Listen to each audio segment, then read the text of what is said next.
sampai 2023 sudah dibicarakan, karena sebenarnya yang pertama itu saya dengan Menteri Keuangan itu sangat dekat, punya semangat yang sama, kalau tidak bisa dibilang sama persis ya, hampir sama, itu punya semangat memberantas korupsi. Itu saya yakini Ibu Sri Mulyani dengan segala langkah-langkahnya dan laporan-laporannya di sidang kabinet. Saya juga mendukung itu, dan saya selalu berbicara, selalu memberi tanda-tanda senyum bahwa itu cocok gitu. Kalau misalnya ada pembicaraan yang sangat keras gitu, karena kami punya semangat yang sama untuk memberantas korupsi, sehingga apa yang dilakukan itu sebenarnya atas harapan dari Ibu Sri Mulyani dan dukungan saya ke Ibu Sri Mulyani. Nah, untuk itu maka saya jelaskan berikut. Saudara, saya mengumumkan yang terakhir, ada transaksi mencurigakan yang terjadi di Kementerian Keuangan berdasarkan laporan atau informasi dari PPATK sejak tahun 2009 sampai 2023. Saya katakan transaksi yang mencurigakan sebagai tindakan atau tindak pidana pencucian uang. Tindak pidana pencucian uang itu bukan korupsi itu sendiri. Misalnya saya contoh yang paling gampang itu tindak pidana pencucian uang yang baru ditemukan oleh PPATK sehari 2 hari ini. Orang laporannya ke KPK 56 miliar, mengagetkan kita karena hanya eselon 3. Lalu kita cari, LHP-nya 23 LHKN ya, LHKPN itu 56 golongan 3. Lalu saya tanya ke PPATK, karena saya ketua komite pengendalian tindak pidana pencucian uang, pemberantasan tindak pidana pencucian uang. Saya tanya, itu gimana tuh, bener enggak tuh? Lalu dibuka, Pak, ini ada surat tahun 2013. Kami sudah temukan indikasinya bahwa yang bersangkutan diindikasikan melakukan tindak pidana pencucian uang. Gitu. Nah, sudah itu diteliti lagi, besoknya ditemu ternyata 500 miliar. Nah, saudara, yang mungkin korupsinya itu sendiri sedikit, ya mungkin 10 miliar atau berapa gitu. Tetapi pencucian uang yang banyak. Kalau dia menerima uang misalnya korupsi 10 miliar karena gratifikasi, kan itu lalu kalau di dalam ilmu intelijen keuangan itu adalah di belakang dia anaknya punya rekening berapa, uangnya dari mana, istrinya kekayaannya apa, kok sampai punya 6 perusahaan dan macam-macam gitu.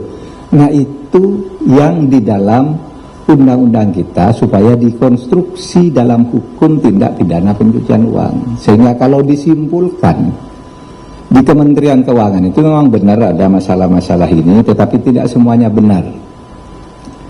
Malah benarnya dengan korupsi itu dilakukan oleh Kementerian Keuangan itu sudah berhasil mengembalikan 7,08 triliun dari korupsi, dari kasus-kasus itu. Yang lain ada yang masih berjalan, ada yang sudah divonis oleh pengadilan, ada yang ya masih berproses, ada yang belum terlaporkan dan sebagainya. Nah, itu yang diumumkan ke publik oleh Menko Polhukam. Tetapi ingat, Menko Polhukam tidak pernah menyebut nama orang dan angka untuk setiap rekening.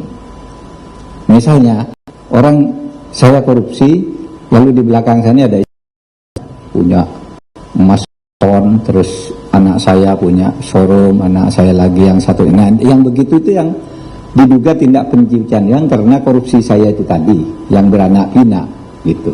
Itu cara menghitung di intelijen keuangan. Itu juga yang saya lakukan ketika membongkar kasus Papua. Kalau dicari korupsi aslinya mana? Nggak ada, tapi kita tahu bisa dicari itu di belakangnya. Nah itu ketemu, ambil gitu. Nah, saya sekalian oleh sebab sudah mendapat penjelasan dari Bapak Suhasil Nazara, Wakil Menteri Keuangan, Bapak Sekjen Pak Heru, Bapak Irjen Pak Iwan, Pak Awan, dan saya didampingi oleh Pak Sugeng Deputi 3. Nah, saudara sekalian, kenapa kami mempersoalkan itu? Karena ada Inpres nomor 2 tahun 2017. Setiap informasi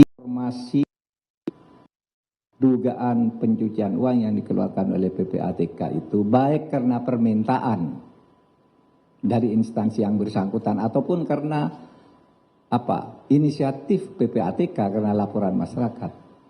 Itu begitu dikeluarkan nanti harus ada laporannya dari instansi yang bersangkutan menurut Inpres. Feedback ya reportnya itu apa gitu. Nah itu tadi, lalu bermacam-macam, ada yang belum, ada yang sudah, dan seterusnya. Jadi tidak benar kalau kemudian isu berkembang di Kementerian Keuangan ada korupsi 300 triliun. Bukan korupsi, pencucian uang. Pencucian uang itu lebih besar dari korupsi, tapi tidak ngambil uang negara. Apalagi dia ngambil uang pajak, itu enggak. Bukan itu. Mungkin ngambil uang pajaknya sedikit. Nanti akan diselidiki. Karena misalnya kami mengambil sampling 7 kasus dari 197 kasus yang dilaporkan itu. 7 kasus itu tindak pidana pencucian uangnya sudah dihitung 60 triliun ya Pak Sugeng. Sudah 67 dari 7 kasus tindak pidana pencucian uangnya. Dan selama ini kita tidak pernah mengkonstruksi kasus pencucian uang itu, padahal kita punya undang-undang. Hanya ada 1, 2, 3 lah ya orang dihukum karena pencucian uang, padahal itu jauh lebih besar dari korupsi. Korupsi itu terkait dengan anggaran negara yang dicuri.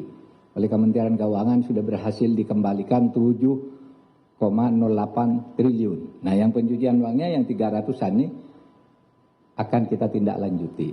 Oleh sebab itu, nanti saya tadi berpikir, saudara, kalau misalnya ada permintaan ke kementerian untuk diselidiki tindak pencucian uang, kan terus saya harus kasihkan ke aparat penegak hukum, KPK atau kejaksaan atau polisi. Nah saya berpikir nanti masa undang, siapa yang memegang ini kalau dalam sebulan tidak ada perkembangan saya ambil, saya pindah. Karena saling ngambil sendiri nggak bisa. Gitu. Begitu masuk ke satu, lalu diolah sendiri, dinikmati sendiri, tidak jalan, tidak boleh pindah ke aparat lain. Itu salah satu penyebab macet. Nanti kita akan panggil, kok sekian lama tidak ada perkembangan, pindah.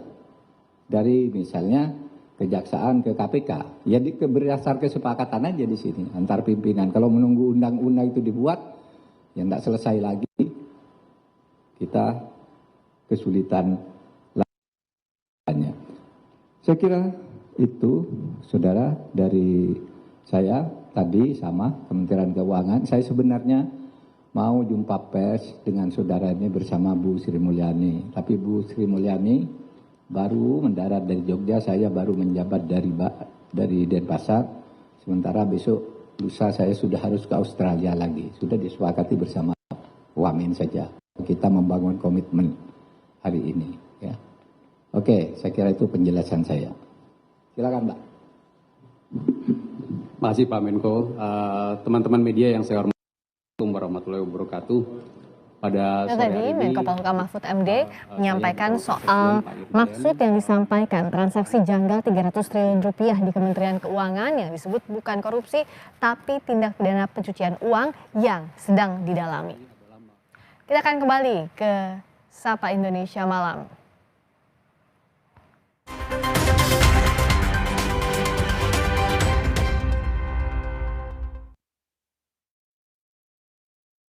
Sapa Indonesia Malam, kita akan bahas kembali dengan Mas Yudi Purnomo Harahap, mantan penyidik KPK. Mas Yudi, integritas kita tegakkan terus. Teman-teman sekalian, yang terkait dengan integritas ini, titik masuk salah satunya adalah laporan harta.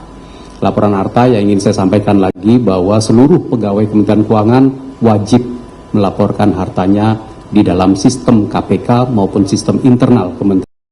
Ini jalan masuk kita, sehingga ketika kemarin kita menemukan satu laporan-laporan kasus situasi yang berkembang, itu yang pertama kita telusuri dan kemudian kita buka satu persatu. Teman-teman, yang terkait dengan pencucian uang menjadi satu bentuk yang tentu tindak lanjutnya perlu ditangani oleh aparat penegak hukum. Dan kalau untuk kasus yang kemarin, ternyata ada keluarga yang memiliki perusahaan, ada keluarga yang memiliki harta-harta lain yang tidak dilaporkan, yang terkait sama perusahaan, ya kita buka pajaknya. Dan itu yang kemudian sekarang berkembang, sehingga laporan-laporan pajak ini menjadi jalan masuk juga berikutnya. Terkait dengan laporan dari PPATK, saya bisa sampaikan bahwa Kementerian Keuangan dengan PPATK itu memiliki dua stream kerjasama. Stream yang pertama adalah kita selalu meminta kepada PPATK untuk memberitahu kita untuk individu-individu pegawai yang memang sedang mau promosi, akan mutasi, ada laporan, ada dugaan fraud, kita minta informasi kepada PPATK. Dan ini bentuk kerjasama yang luar biasa yang memang sudah dilakukan secara terus-menerus dengan PPATK dari tahun 2007.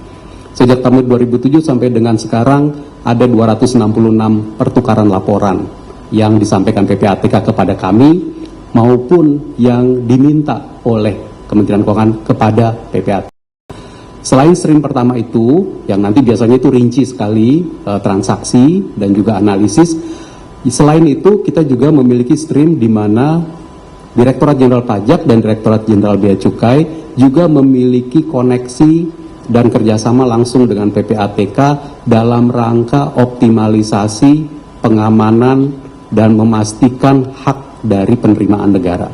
Nah, ini biasanya adalah terkait dengan wajib pajak, wajib bayar, atau pihak-pihak yang seyogianya membayar pajak, membayar bea, penerimaan kepabeanan kepada negara. Dan ini tadi yang disampaikan oleh Pak Menko, dari data yang kita miliki sekarang, Kementerian Keuangan melalui kerjasama ini telah dapat merecover, meminta kembali pembayaran sebesar 7,08 triliun rupiah. Tentu ini adalah bentuk dari kita menegakkan aturan melalui pemeriksaan kepabeanan dan juga pemeriksaan pajak. Kerjasama ini juga kami apresiasi dengan PPATK dan tentu akan concern dari Pak Menko mengenai tadi tindak pidana pencucian uang. Kami dari Kementerian Keuangan akan sekali lagi kita lanjutkan dan tentu kami akan membuka penuh kerjasama upaya mengejar tindak pidana pencucian uang ini. Kita perlu lakukan lagi pemeriksaan perpajakan maupun pemeriksaan kepabeanan, diperlukan bukan hanya kepada individu pegawai tapi juga kepada seluruh wajib pajak maupun wajib bayar di Indonesia. Demikian mungkin beberapa hal tambahan. Terima kasih Pak Menko.